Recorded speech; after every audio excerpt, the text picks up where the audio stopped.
See, this is a TV studio, you see. And these are the cameras.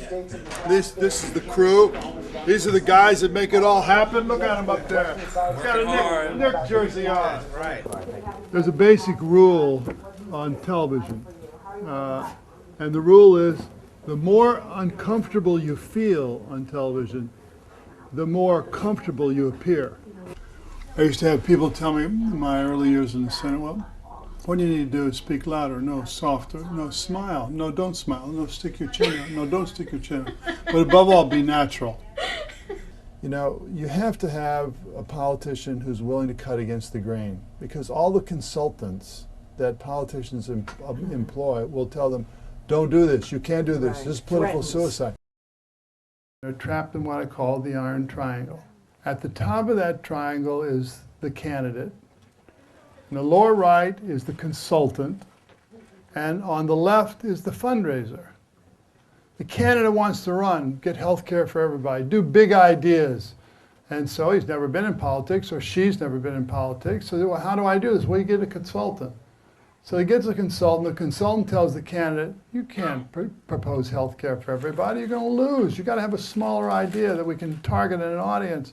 The candidate says, I don't care. I'm for health care for everybody. I only have one life. I'm going to live it, and this is what I'm going to do. The consultant talks to the fundraiser about what's going to happen. He's not going to get elected. The fundraiser talks to the candidate, tells the candidate, you want to win or not? The guy knows how to win. The consultant, do what he tells you. I mean, what good are your big ideas if you don't win? It will take citizens giving politicians permission to tell people the truth in a fundamental way. All right, there are still possibilities. Right. All the people that think our best years are behind us are wrong. It's up to us. In the book, I talk about why Republicans can't tell the news story, having been hijacked by 3 or 4 of the 12 factions of the Republican Party. The Messianists, who believe we should promote our values abroad by force. The fundamentalists, who believe that their version of morality should be imposed on us by government. The supply-siders, who believe to every issue that's raised, the answer is a tax cut. And the corporatists, who want to have their way with government. Those are the people who've won in the Republican Party. My father, who was a Republican, he was a Main Streeter, meaning I believe in a balanced budget. The last 6 years, the budget's gone up 33%. And Democrats don't tell the news story. Not enough of us dream the big dreams in the Democratic Party. We've bought into the narrow, small view that says we just got to get elected. But of course, if you don't dream big dreams and you get elected, you don't have a mandate to do anything. And therefore, the reason you want to get elected is so that the other guy doesn't get elected and do bad things, which is a reason to vote Democratic, but it can't make America thrive in the 21st century. It's good politics now to tell the truth and to provide specific answers to the real problems that families confront every day in America. But once you've told the truth, there's good news. There are answers to all these. And fixing Social Security, it's the third rail of American politics. Nobody wants to talk about it. They're afraid if they're a politician and mention the word, they're going to vaporize.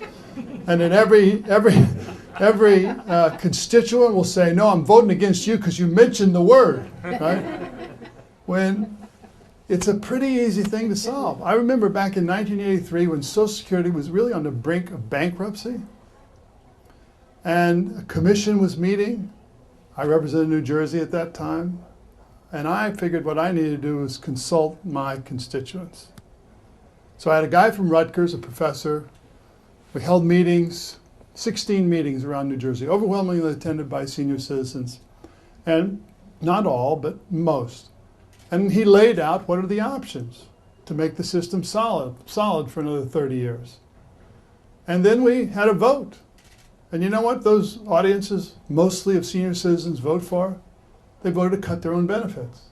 Why? Because they didn't want to increase taxes on their kids. And they didn't want the retirement age to go up. We were leveling with people, telling the truth and asking their solutions. So Social Security is pretty easy. Bring state and local workers into the system. They're not in the system. have a reasonable calculation of what the consumer price index is, make retirement age 70 in 2099, 2099, and take 2% of the 6.2% tax and apply it to all of income, not just to $94,000. You do those four things, it's solid for 75 years.